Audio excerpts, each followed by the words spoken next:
dias aos amados irmãos que têm chegado até nós para esta segunda reunião. E nós vamos iniciá-la nesta reunião cantando o hino 293, 293, em louvor ao Senhor. Vamos fazê-lo de pé, mas somente os que puderem.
Também 268, 268, em louvor ao Senhor.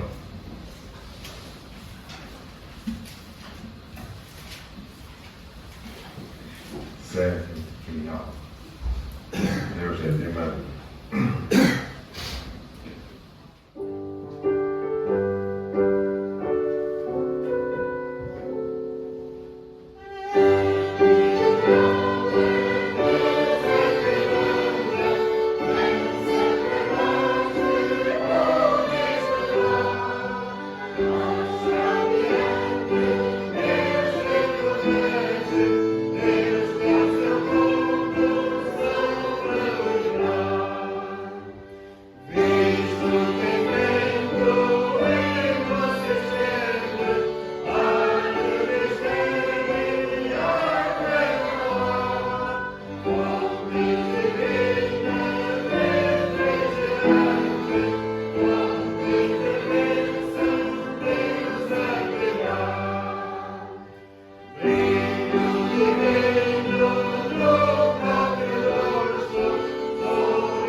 precisamos que Ele realmente nos ponha a abençoar, a dirigir em todas as coisas. A sua bênção. E pedir ao nosso querido irmão Joaquim Oliveira, a favor, mesmo que invocar essa preciosíssima bênção do Senhor. Senhor nosso Pai, nosso Deus, nesta manhã estamos agradecidos diante de Ti por este privilégio que nos dás de estarmos em Tua presença. Dá-nos deste, Senhor, a oportunidade e a graça de meditarmos no Teu amor, no Teu trabalho por nós, daquilo que ganhaste para nós e que nos ofereces diariamente. Também agora, Senhor, nesta reunião que temos a produzir, nós te pedimos, Senhor, que Tu continues connosco, continues a abençoar-nos, não porque nós mereçamos, Senhor, mas porque Tu és um Deus de bênção, és um Deus de amor, és um Deus de dádiva ao Teu povo, Senhor. E é com essa confiança, Senhor, que nós estamos aqui. Viemos aqui, Senhor, com plena esperança de sermos abençoados, sermos enriquecidos, sermos fortalecidos, animados e encorajados a continuarmos nesta senda que nos tens traçado, Senhor. Nos lembramos neste momento daqueles Teus filhos que não podem estar connosco, embora o desejassem tanto. Rogamos para eles a Tua graça, a Tua presença, a Tua misericórdia. E rogamos, Senhor, também uma bênção especial para o Teu servo que nos vai transmitir a Tua palavra. Precisamos de ouvi-la, precisamos de senti-la, precisamos, Senhor, de obedecê-la, porque é só o nosso interesse, é só a nossa bênção, é só, Senhor, o nosso proveito. Senhor, por isso, te rogamos que faças o favor de nos conceder a bênção da Tua palavra esta manhã, em nome de Jesus. Não deixem estar-vos.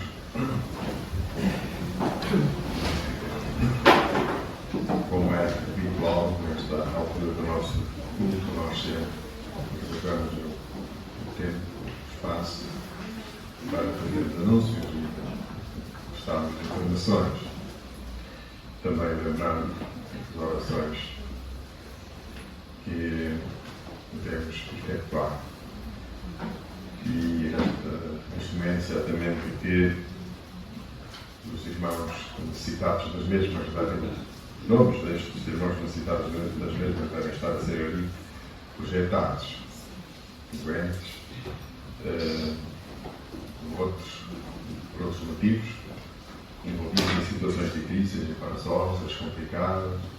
Devemos orar por todos que estão realmente em aflição, necessitado assim, portanto, da ajuda do Senhor, da sua consolação e da sua, sim, preciosa bênção. Orar também pelo que está passando e bem se passando na Ucrânia, um país, como sabemos, está a ser afastado pela guerra. Nós tínhamos, não sei se ainda lá estão, missionários, temos lá crentes, não sabemos se ainda estarão, se já se ausentaram dali, ou se até já partiram para o Senhor. Nós oremos também por aquele povo que está sofrendo, como nós, felizmente, vimos nas nossas televisões, na imprensa. Nós contemplamos, notavelmente, esta situação horrível. Oremos para que o Senhor interceda e para que a paz regresse ao teu país e assim depois termine a guerra. Informação, quero lembrar, no próximo domingo, e como já foi anunciado também na reunião anterior, há 8 dias, depois domingo é dia de Páscoa e nós vamos ter horários diferentes de culto. Sendo a ceia será às 9h30 e o culto à tarde será às 3 horas. O culto de pregação será à tarde às 3 horas. Portanto, os irmãos, não se esqueçam, ceia do Senhor às 9h30, culto de pregação às 3 horas da tarde. E penso que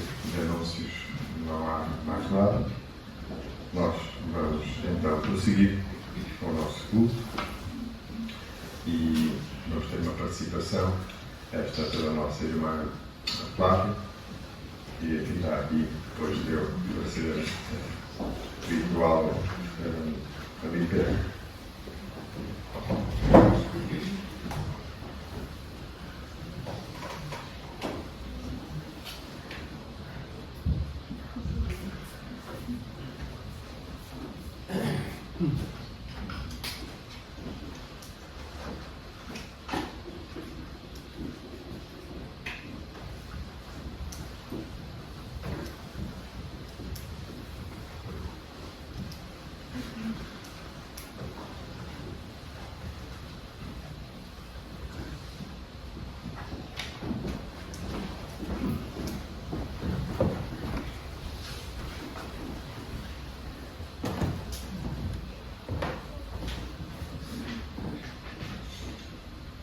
Bom dia, irmãos. Hoje iniciamos a Semana Santa. A Semana é Santa porque Jesus não fugiu do seu destino e carregou a cruz com o peso de todos os nossos erros e pecados. E nela foi crucificado para nos redimir e nos mostrar o que é o verdadeiro amor. É santa porque, graças ao sacrifício de Deus, nos foi revelado o caminho para chegarmos até Ele. É santa porque Jesus morreu e ressuscitou no terceiro dia. Paixão, morte e ressurreição de Cristo. A ressurreição que nos é relembrada como verdade a cada ano. Uma verdade que gera vida, já que Deus é a própria vida. Vida que não acabará jamais. A Semana é Santa por ser um momento de se repartir o amor, de ser capaz de sofrer com quem sofre, de sentir a dor do outro e dizer, vem para o meio. Tempo de abrir os braços, de abrir as mãos e de ser mais irmão. Páscoa é ajudar mais gente a ser gente. Páscoa é renascimento, é recomeço, é uma nova chance para melhorarmos as coisas que não gostamos em nós e sermos melhores hoje do que fomos ontem.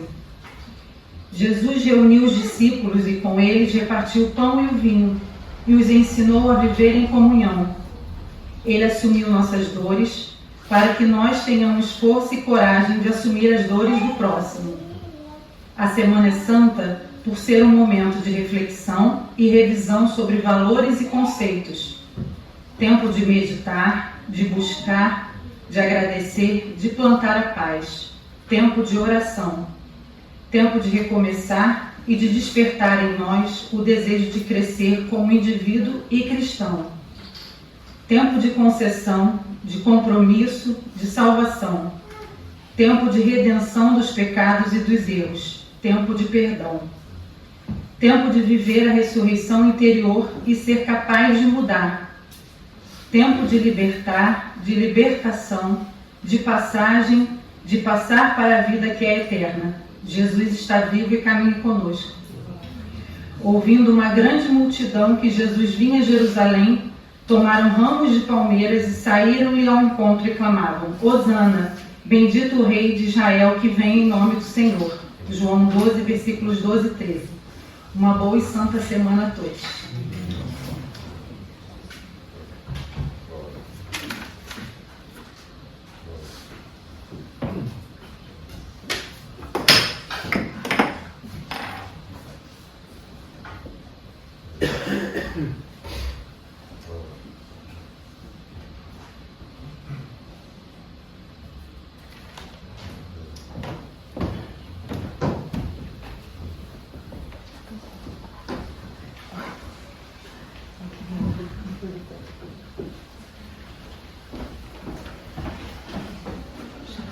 Vamos então prosseguir e vamos cantar mais um hino em nome ao Senhor, nosso Deus.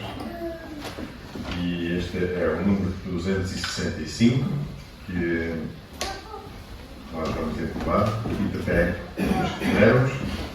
E enquanto o cantamos, nós vamos proceder ao levantamento da coleta para a obra do Senhor. 265.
aceitarmos. Então Cristo não é só o nosso Salvador, mas é também um rochedo, é um refúgio, é um abrigo, no qual nós podemos esconder-nos, refugiar-nos e descansarmos. Cristo é, diz o apóstolo, tudo em todos. Que riqueza, que alegria termos o Senhor Jesus connosco, sermos dele. Ele nos salvou para estar connosco todos os dias, conforme é essa promessa. Eu estarei convosco todos os dias até à consumação dos séculos. Portanto, cantamos sério e alma. Vamos seguir, vamos prosseguir. E Ele aqui está connosco, vai connosco, vai diante de nós. Guardamos, protegemos, livramos de todo o mal, sendo o nosso melhor amigo, o nosso bom e fiel amigo. Vamos então dar a oportunidade ao nosso irmão Décimo, que nos vai transmitir a palavra do Senhor, depois de limpar aqui o espaço.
Bom dia, igreja. Bom dia. É muito bom estar de volta. Que a graça e a paz do nosso Senhor e Salvador Jesus Cristo esteja com todos nós hoje e sempre. Os irmãos têm acompanhado e têm falado sobre coisas novas. Mas aí, como chegou o período da Páscoa, eu resolvi falar sobre uma coisa velha. Né? Velha, mais recente e eterna, que dura para toda a eternidade. Pensei em falar sobre Páscoa, né? Esses dias que antecedem a celebração da morte e da ressurreição do Senhor. Vou falar sobre lições da Páscoa, usando o texto do capítulo 12 de João, versículos 1 a 19, texto muito conhecido dentro do cristianismo, muito conhecido mesmo. Né? Ele traz o contexto inicialmente de Jesus em Betânia, e depois ele entra no que nós conhecemos na tradição cristã como Domingo de Ramos. Mas antes eu quero te situar, te colocar aqui um pouquinho mais na história, para nós entendermos melhor o que aconteceu. O fim do ministério de Jesus, o Evangelho de João, e também comparativo com os outros evangelhos, ele compreende os 4 últimos meses do ministério de Jesus, especificamente janeiro, fevereiro, março e abril. Por que nós falamos que esse período é o final? Porque Jesus ele faz muitos milagres no ministério dele, só que ele faz milagres mais distantes de Jerusalém. Só que, em um dado período, ele resolve fazer um milagre muito próximo de Jerusalém, especificamente a 3 quilômetros, em Betânia, que é a ressurreição de Lázaro. E os irmãos têm que convir comigo que ressuscitar alguém não é algo muito comum, né? E causa um espanto, uma admiração muito grande e um impacto muito grande. E a partir desse momento, da ressurreição do Lázaro, o ministério de Jesus chega a seu momento final.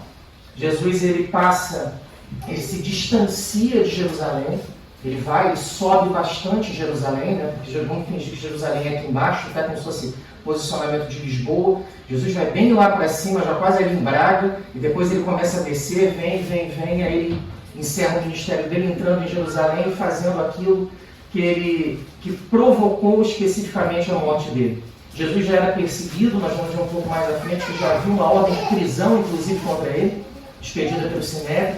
Mas Jesus continua com o ministério dele, Jesus entra em Jerusalém, eles falam assim, olha, não vamos prendê-lo durante a Páscoa, porque se nós prendemos ele durante a Páscoa, o povo acaba conosco.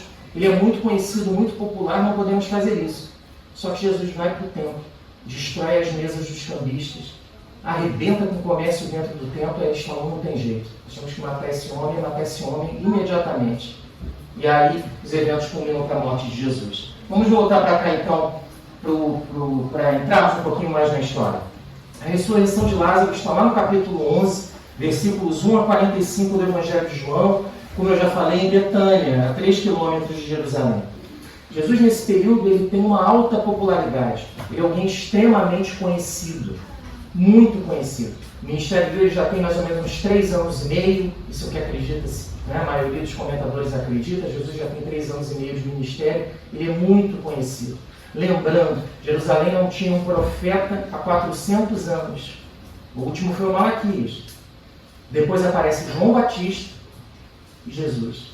Então ele é alguém extremamente conhecido, extremamente popular. E a ressurreição do Lázaro desperta o ódio das autoridades religiosas. Eles falam, temos que matar esse homem, porque senão ele vai estragar aqui o nosso ganha-pão.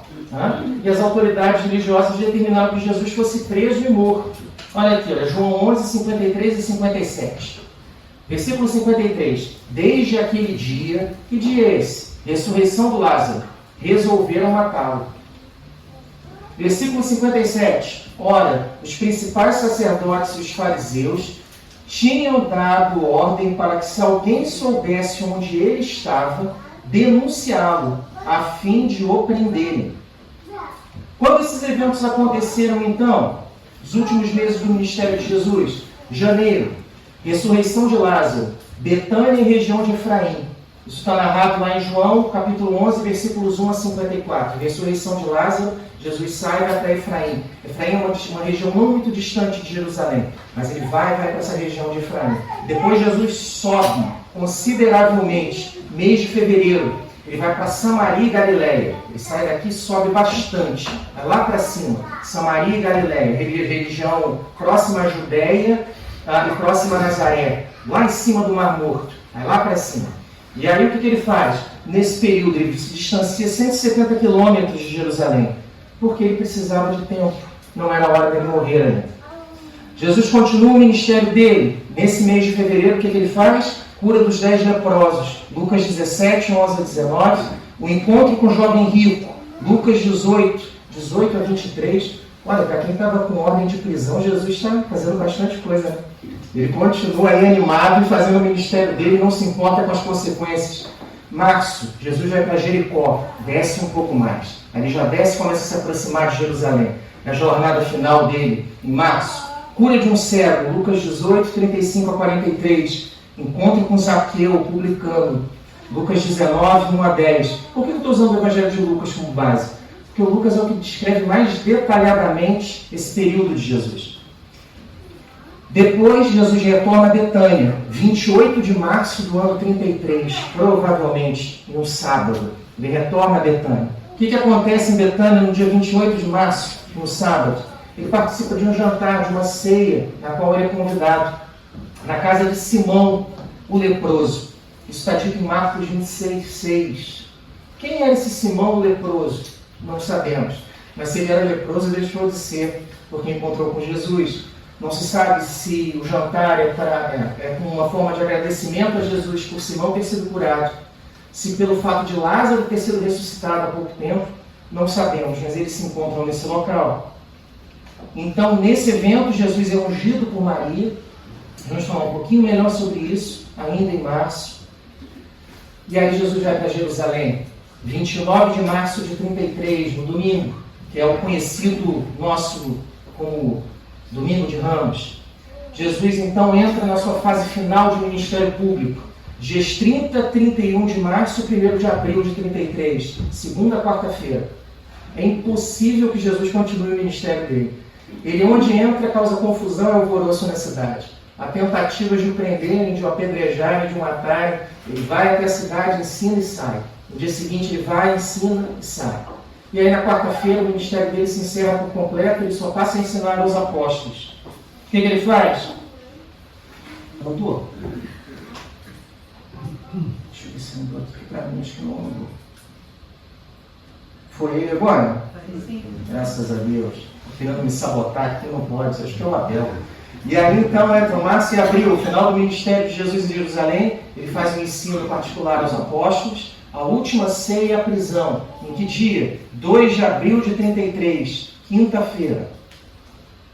Julgamento, crucificação e morte. 3 de abril de 33, sexta. E aí depois, a ressurreição, no dia 5. Esses são os eventos históricos, colocam Jesus na história, para que nós entendamos que ele, mais do que alguém que é contado na Bíblia, ele foi alguém que viveu como nós, como ser humano. Ele é real, ele vive para todo sempre e andou conosco. Deixa eu te passar então aqui, falado isso, te colocando na história. Vamos pensar em algumas lições da Páscoa, no Evangelho de João, baseado no Evangelho de João, capítulo 12, 1 a 19. E nesses 2 dias aqui, dias 28 e 29 de março do ano 33, no sábado e no domingo, antecedentes à data da morte de Jesus, ele está em Betânia e na sequência vai para Jerusalém. Casa de Simão o leproso. Primeira parte. Então vamos lá ler o texto de João, capítulo 12, versículos 1 a 19. Eu vou ler na edição Almeida Revista Atualizada. Depois nós vamos falar sobre 5 lições que esse texto traz para nós. 5 lições de Páscoa. Mas antes dessa primeira lição aqui, que é Jesus nos chama para a comunhão e para o serviço, eu quero orar com você. Pedir a Deus que nos abençoe, cuide de nós e fale aos nossos corações num momento tão importante para nós como a Páscoa é, de reflexão e de nos voltarmos para Deus. Senhor, que bom, Pai, poder falar da Tua palavra. Que bom é poder ouvir das Tuas coisas. Que bom é saber que o Senhor é o nosso Deus. Que bom saber que o Senhor esteve conosco por amor, Senhor. Que o Senhor se entregou por amor. Que o Senhor se preocupa conosco nos mínimos detalhes. E que o Senhor nos ama a ponto de ter morrido no nosso lugar. Somos gratos pelo Teu sacrifício, pelo Teu cuidado, pela Tua misericórdia. E sabemos que isso nos traz uma responsabilidade muito grande, Senhor. Responsabilidade de vivermos como filhos. E responsabilidade de vivermos como filhos que obedecem. Não porque têm medo, mas porque amam. Faz assim, Senhor, planta no nosso coração o desejo de serviço, do cuidado, o desejo de servir, Pai. É o que te pedimos e agradecemos, Senhor, em nome de Jesus. Amém. Meus irmãos, primeira lição que esse texto traz para nós aqui, primeira de 5 lições, é que Jesus nos chama para a comunhão e para o serviço. Jesus nos chama para a comunhão e para o serviço. E eu vou ler o texto aqui. Olha só, versículos 1 e 2 do capítulo 12 do Evangelho de João. Olha o que a palavra do Senhor diz para nós, ao meio da Revista Atualizada. 6 dias antes da Páscoa, foi Jesus para Betânia, onde estava Lázaro, a quem ele ressuscitara dentre os mortos. Deram-lhe, pois, ali uma ceia. Marta servia, sendo Lázaro um dos que estavam com ele à mesa. Lembrando, então, casa de Simão leproso, um sábado. Jesus é recebido e há um jantar. Nós não sabemos se esse jantar é em agradecimento à cura do Simão, se esse jantar é em agradecimento à ressurreição do Lázaro, que foi um pouquinho antes, mas nós sabemos que Jesus está lá e que Marta servia e Lázaro estava à mesa como convidado de honra. E eu quero falar primeiro sobre comunhão. Olha só, quantas pessoas estavam com Jesus? 17 pessoas ao menos. Jesus, os 12 apóstolos, Simão o leproso, Marta, Maria e Lázaro. 17 pessoas em total. E olha, o mais interessante é o seguinte, é comunhão com ordem de prisão. Havia uma ordem para que se alguém se encontrasse com Jesus, deveria denunciá-lo imediatamente. E aí o que os amigos deles fazem? Os amigos de Jesus, eu não quero nem saber, eu vou andar com ele até o final. Traz ele para cá e vamos fazer uma ceia, um jantar, e ele vai ser o convidado principal. Se quiserem nos prender, que prendam à vontade, mas dele eu não abro mão. Eu vou com ele até o fim. Essa é a comunhão. É a comunhão que acontece apesar das dificuldades, dos problemas, das provações. Lembra lá João 11:57, ninguém poderia mais se encontrar com Jesus, ele era procurado.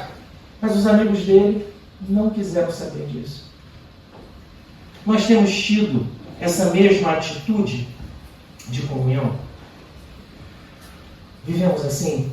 Nos esforçamos para vivermos como família de Deus? Isso é uma coisa que para nós é difícil, porque nós vivemos num mundo de extrema individualidade. Extrema individualidade. Em que partilhar a intimidade é um sacrilégio. Em que eu não fico com o pé atrás, eu fico 5 passos atrás. Mas Jesus chama para a comunhão. O que Jesus fazia era partilhar a mesa com quem ninguém queria andar. E quando ele faz isso, o que ele quer dar como exemplo é o seguinte: façam o mesmo. Se importem uns com os outros, caminhem juntos, vivam juntos e vivam a graça em comunhão. Não existe crente que vive isolado numa ilha deserta. Até existe, mas não deveria existir. O erro da igreja a partir do século IV, quando a igreja passou a ter uma noção de que o mundo jazia no maligno e quem era religioso deveria se isolar. E surgiram os mosteiros e a vida monástica. E a igreja passou a ter muitos problemas com relação a isso. Jesus ele se isolava para orar, mas na sequência ele se encontrava com aqueles que ele amava, com aqueles que precisavam dele. Ele não vivia uma vida isolada e nós não devemos viver assim também. Segunda coisa, meus irmãos, que esse texto nos ensina: comunhão e serviço. Serviço.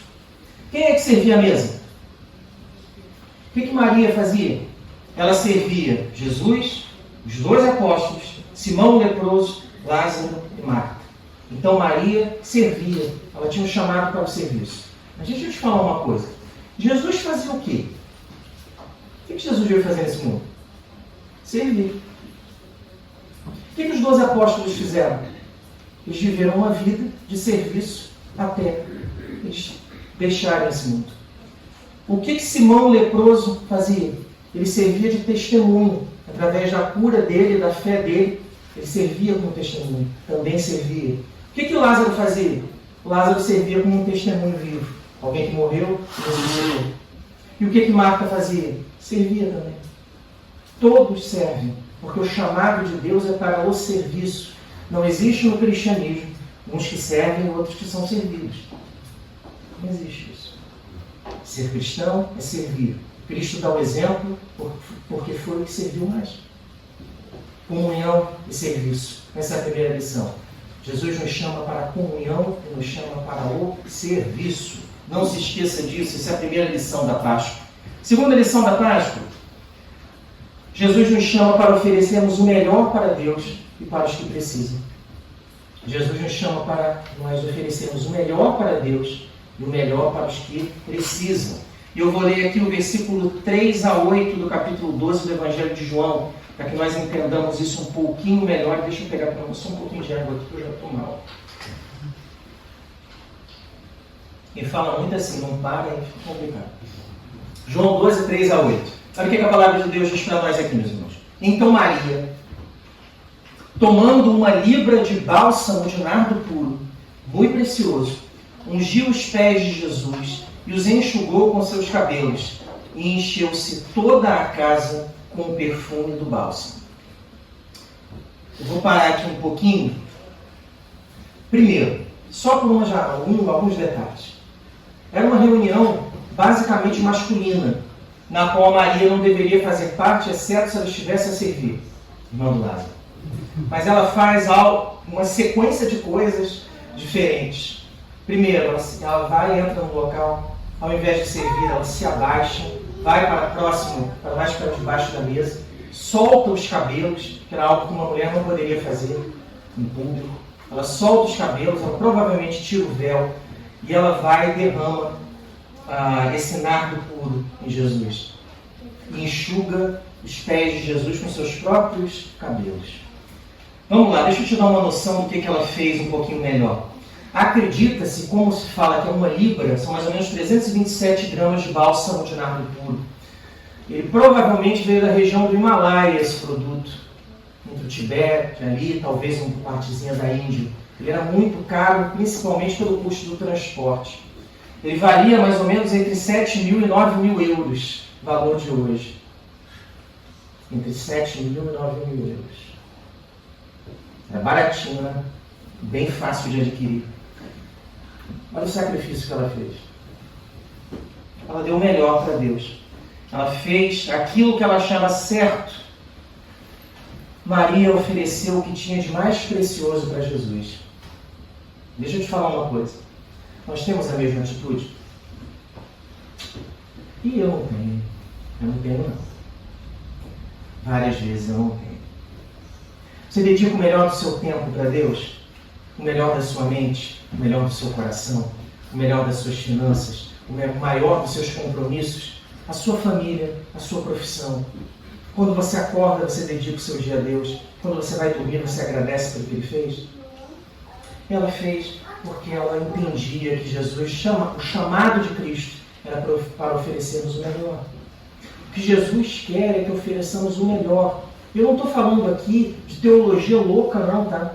Tem que dar tudo no altar. Se não der, Deus vai e castiga. Se não der oferta, está em pecado e já vai para o capeta. Não estou falando de nada disso. E todas as coisas que eu falei relacionadas a dar o melhor, nenhuma eu falei de dinheiro. Todas eu falei de tempo, dedicação, vontade, desejo e compromisso. Essa é a atitude que temos que ter com Jesus. Dedicação, o melhor. E não só isso, dedicação e para também oferecermos o melhor aos que precisam. Aí aparece Judas aqui na continuação do texto, super preocupado com os pobres. Mas Judas Iscariotes, um dos seus discípulos, os que estava para traí-lo, disse: por que não se vendeu este perfume por 300 denários e não se deu aos pobres? Isto disse ele, não porque tivesse cuidado dos pobres, mas porque era ladrão, e tendo a bolsa, tirava o que nela se lançava. Jesus, entretanto, disse: deixa que ela guarde isto para o dia em que me balsamarem, porque os pobres sempre tendes convosco, mas a mim nem sempre me tendes. O que Jesus fala aqui com relação aos pobres é o seguinte: nós devemos nos preocupar verdadeiramente não só em oferecer o melhor para Deus, mas oferecermos o melhor aos que precisam. Nisso a igreja falha monstruosamente. Não sei se os irmãos já notaram isso, mas a igreja, ao longo da história, ela é um ponto de encontro de pedintes. Pessoas que vão à porta da comunidade, estendem a mão e pedem algo. E isso se inicia lá no século I, no próprio templo, quando os apóstolos encontram um rapaz pedindo algo, e eles falam que não tem prata nem ouro, mas o que eles podem oferecer é que em nome de Jesus Nazareno eles levantem. E ele levante e ande. É isso que acontece. Por que tantas pessoas ficam à porta de congregações cristãs? Porque elas esperam ajuda material. Mas a igreja, ela não deve ajudar só materialmente. Ela pode ajudar materialmente, mas a igreja precisa ajudar espiritualmente. O que você está fazendo aqui? Você tem profissão? Onde você vive? Você quer ajuda? E não só com quem vive em situação de dificuldade, carenciado, não. Pessoas, às vezes, dentro da igreja precisam de ajuda, sim. Não é ajuda financeira, é ajuda espiritual. Alguém com quem conversar, alguém com quem desabafar, alguém com quem possa abrir o coração. Quantas vezes eu encontrei aqui com pessoas, aqui em Portugal, em outras comunidades que Deus dá a oportunidade de eu falar, e eu vejo que a pessoa, às vezes, fala alguma coisa, pelo simples desejo que ela tem de falar algo, e ela não pode falar porque ela vive só. E ela não tem ninguém para compartilhar. Isso é se importar com quem precisa, ver quem precisa e ajudar. Essa é a função do cristão. E é essa a lição da Páscoa. Nós devemos dar o melhor para Deus e o melhor aos que precisam. Terceira lição. Essa é fácil. Quem caminha com Jesus será perseguido. Não adianta. caminhou com Jesus, será perseguido. João, capítulo 12, versículos 9 a 11. Lázaro todo feliz ali na ceia, no jantar, uma maravilha, aquela comida boa, Jesus do lado dele, cheio de amigos, sem nenhuma preocupação, aquela maravilha. Eu ia estar super feliz. E aí o que acontece? Daqui a pouco começa a chegar gente. O pessoal, não. Opa, tudo bom? Beleza, comida boa, Jesus está aí. E soube que ele veio, está aí, porque já vai para a festa. Opa, vai lá depois para Jerusalém. Será que tem um lugarzinho na mesa aí para mais um e tal? Vamos lá.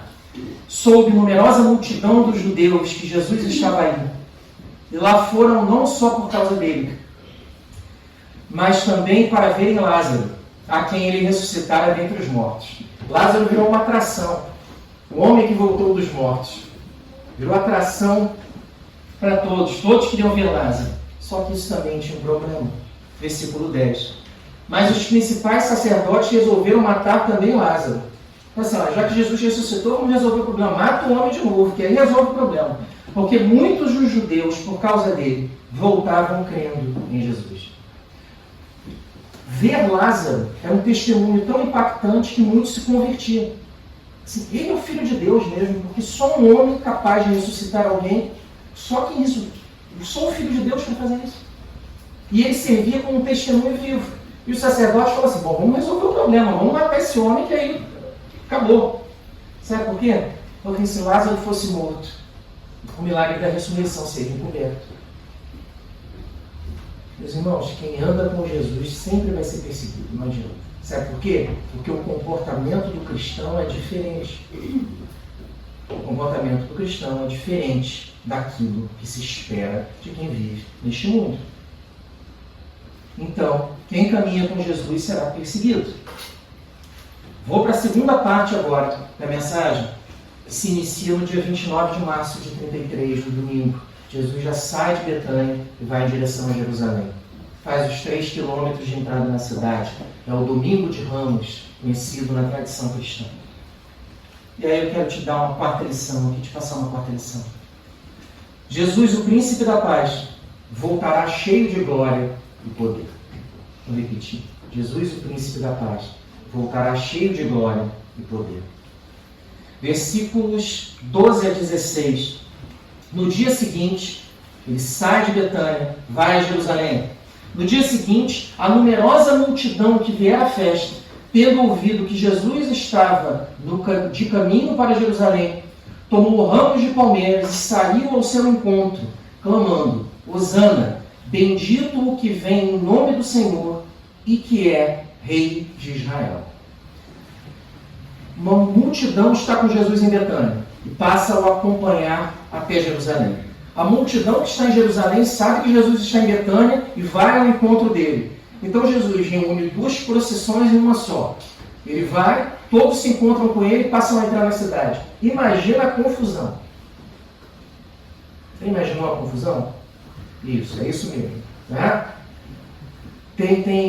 Há um estudo que fala que normalmente nesse período a população de Jerusalém quadruplicava por causa da peregrinação da Páscoa.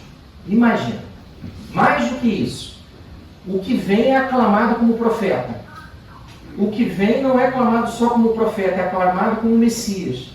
E o povo grita, o povo clama, pegam os palmeiras, levantam, que é um sinal em Levítico, de que aqui se trataria de um homem especial da parte de Deus. Ele vai, monta no burrinho, vem, e o pessoal grita, Hosana nas alturas, vem, salva no Senhor. E os sacerdotes ficaram doidos, falaram assim, não, isso não é possível que esteja acontecendo isso. Olha o que o povo grita. O que o povo grita é o Salmo 118, 25 e 26. É um salmo messiânico. É um salmo em que havia a anunciação de que o Messias seria aclamado dessa forma. É esse aqui, ó. Ó, salva-nos, Senhor, nós te pedimos. Esse é o Hosana, tá? Ó, salva-nos, Senhor, nós te pedimos, é o Hosana. Ó Senhor, concede-nos prosperidade. Bendito o que vem em nome do Senhor. A vós outros da casa do Senhor, nós vos abençoamos. E aí continua a narrativa de João com relação à entrada de Jesus. João fala isso resumidamente. Jesus, tendo conseguido um jumentinho, montou-o, segundo está escrito: não temas, filha de Sião, eis que o teu rei aí vem, montado em um filho de jumento. Continua João, no versículo 16. Seus discípulos, a princípio, não compreenderam isto. Quando, porém, Jesus foi glorificado, então eles se lembraram de que estas coisas estavam escritas a respeito dele e também de que isso lhe fizeram. O texto que é colocado aqui, que fala que é o cumprimento das Escrituras, é Zacarias 9:9. É esse aqui, ó. Alegra-te muito, ó filha de Sião, exulta, ó filha de Jerusalém. Eis aí te vem o teu rei, justo e salvador, humilde, montado em jumento, um jumentinho, cria de jumento. Deixa eu conversar um pouco com você sobre uma coisa. Que jumentinho é esse? Por que o jumentinho? No cumprimento das profecias, é claro.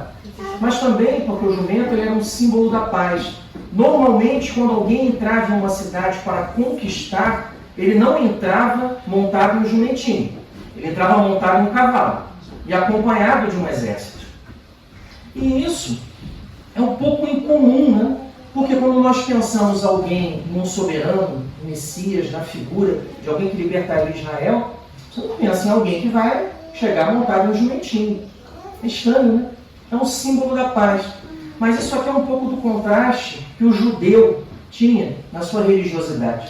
O judeu, durante o início do desenvolvimento do judaísmo, da revelação progressiva de Deus, ele tinha uma ideia de que o que Adão e Eva tinham cometido de problemas no paraíso, de erros, seria resolvido pelo próprio Deus. E que isso seria feito através de um Messias sofredor. Um Messias que assumiria a forma humana, sofreria como homem, pagaria os pecados dos homens e depois completaria a obra da redenção, fazendo aquilo que Adão não conseguiu fazer. Só que depois disso, principalmente no período pós-Davi, rei Davi, essa concepção muda, esse conceito muda, e passa-se a ter uma noção de um Messias velho. Perde-se a noção do servo sofredor e passa o judeu a ter uma noção do Messias velho. O que é o Messias velho? É um novo Davi, é alguém que vem com um grande exército, ele toma Israel, liberta Israel dos romanos e vai viver um novo reino celestial na terra, como Davi teve, um reino de intensa prosperidade, com Davi e Salomão. O judeu não entendia mais bem o que o Messias era, eles perderam essa noção. E me preocupa muito, nós perdemos essa noção como igreja, eu não ia falar nisso, mas agora já vai, foi. E eu acho que a igreja perde muito essa noção quando a igreja tem fixa algumas noções de anticristo, volta de Cristo, tribulação, características que acompanham a volta de Cristo.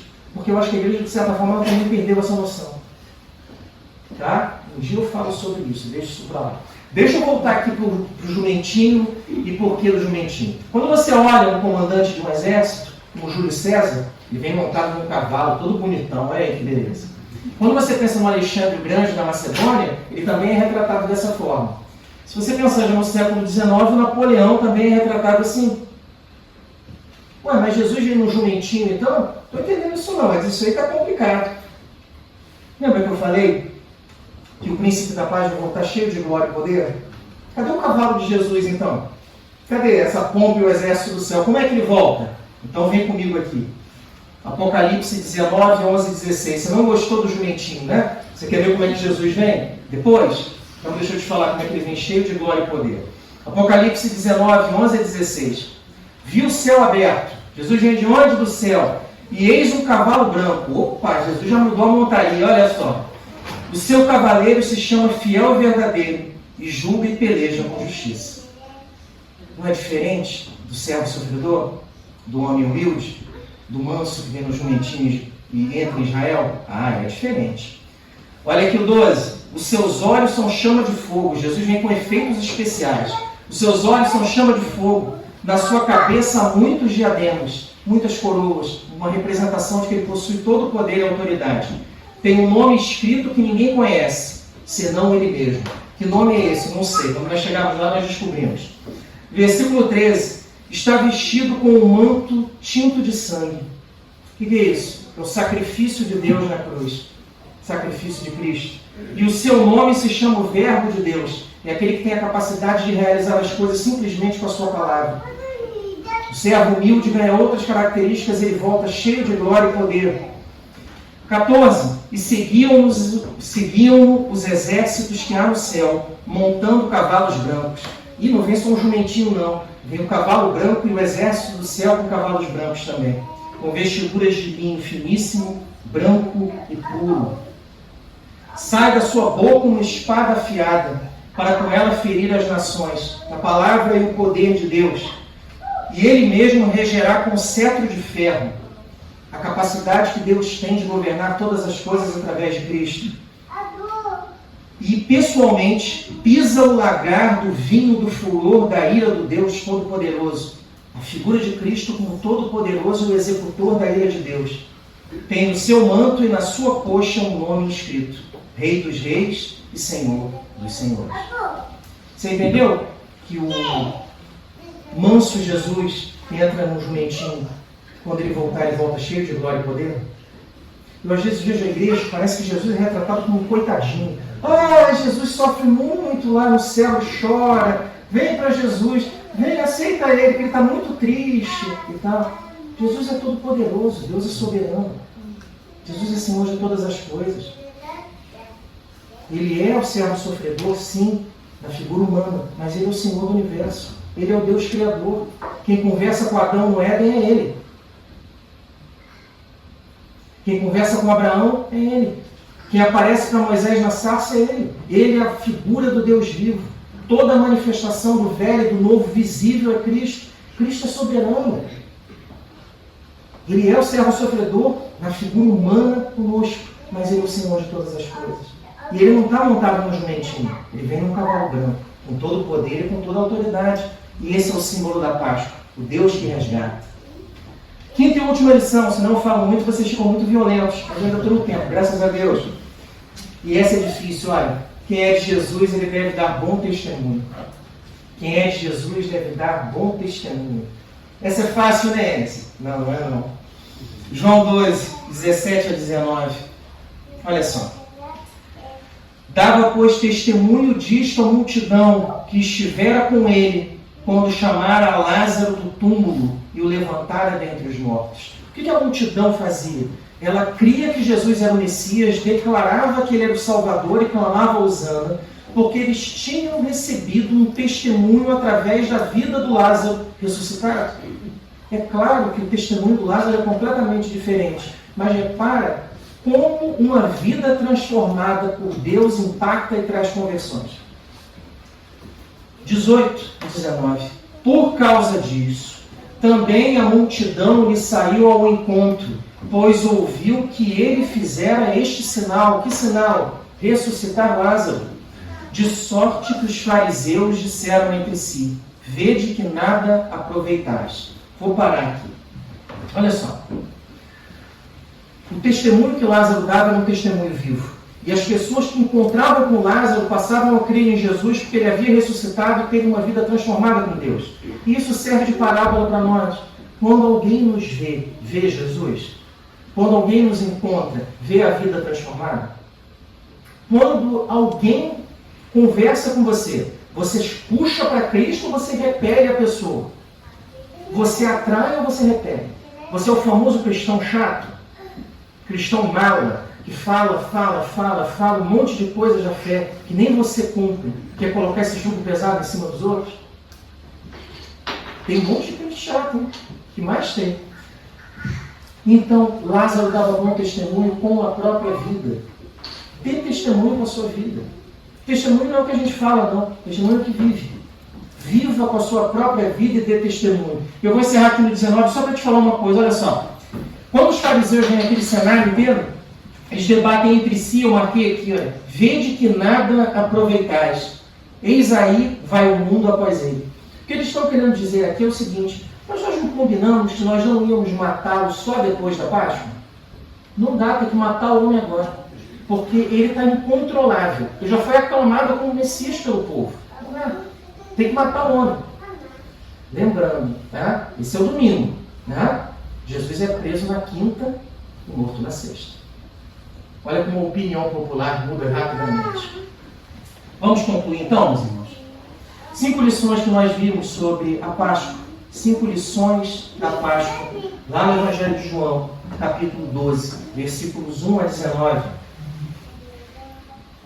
Primeira lição. Jesus nos chama para a comunhão e para o serviço. Versículos 1 e 2. Lembra da Marta? Lembra da Maria? Lembra da comunhão? Os amigos que se reuniam com Jesus, mesmo sabendo que poderiam ser presos. Comunhão e serviço. Jesus quer que vivamos juntos e que sirvamos uns aos outros. Lição 2. Jesus nos chama para oferecermos o melhor para Deus e para os que precisam. O nardo puro que foi derramado de coração. O jantar que foi preparado com alegria. Ofereceram o melhor para Jesus, os que estavam lá. Nós temos feito mesmo? Temos que pensar nisso. E também nos que precisam. Lição 3. Quem caminha com Jesus será perseguido. Versículos 9 a 11. Lázaro ressuscitou, problema resolvido, é só matar o Lázaro. Porque depois que matar o Lázaro, ele não ressuscitou, né? Morreu, deixa pra lá. Quem anda com Jesus será perseguido. Sempre foi assim, sempre será. Quarta lição. Jesus, o príncipe da paz, voltará cheio de glória e poder. Versículos 12 a 16. Jesus é humilde e manso de coração. É o servo que passou por muitas dores e muitas dificuldades. Mas ele não é só isso. Ele é o Senhor de todas as coisas. E ele vai voltar de forma majestosa, gloriosa, cheio de glória e poder, com efeitos especiais, para que todos vejam que ele é o Senhor. E a quinta e última lição da Páscoa. Quem é de Jesus deve dar bom testemunho. Esse é complicado, né? Quem é de Jesus deve dar bom testemunho. Porque o que testifica acerca da obra e da glória de Deus não é o que eu falo, é como eu vivo, como eu me comporto e o que eu faço. Que Deus nos abençoe e faça com que a Páscoa seja um momento de reflexão e de aproximação com Deus. Um momento de fé, um momento de desejo de que a vida seja transformada em nome de Jesus. Amém.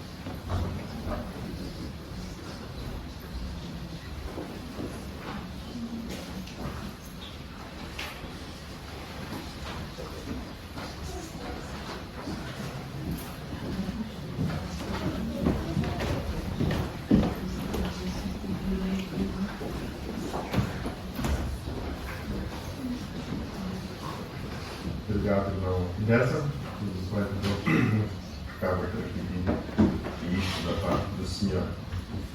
Que tenhamos prestado bem atenção a tudo quanto ouvimos e guardemos em nossos corações e tenhamos em prática o que é o mais importante. Ouvir, verdade e praticar. Que o Senhor nos ajude depois neste bom propósito. Temos chegado então ao final do nosso grupo e reitero a informação relativamente ao horário do próximo domingo, aos horários dos cultos. Uma vez mais, não nos esquecermos de ser o Senhor às 9h30, culto de pregação às 3h da tarde. Vamos ficar de pé, vamos agradecer ao Senhor, então, este culto, uma vez mais, celebrarmos em seu nome. E também para quando ouvimos da sua parte. Senhor, Antônio Sousa, por favor, de o fazer. Nosso Pai, com a bendição da alegria dos nossos corações, mais uma vez estivemos na tua presença, Senhor, para te louvar e para te dizer com fazer aqui, Senhor. Queremos, Senhor, agradecer-te pela tua palavra, Senhor, que disse esta manhã, Senhor, através do teu servo. Gostamos, Senhor, ter sabedoria e capacidade, Senhor, e também vontade, Senhor, de cumprir a tua palavra. recomendá-la, Senhor. Senhor, o teu irmão aqui na tua presença, cada um de nós possa ser ricamente abençoado, possamos pôr em prática na nossa vida, dia a dia, a tua palavra, aquilo que recebemos hoje. Possamos, Senhor, guardar os nossos corações e possamos, Senhor, vivê-lo a cada dia, para que aqueles que nos rodeiam também possam conhecer através da nossa vida, através das nossas atitudes, do nosso comportamento, Senhor. Cada um de nós possa dar bom testemunho de ti.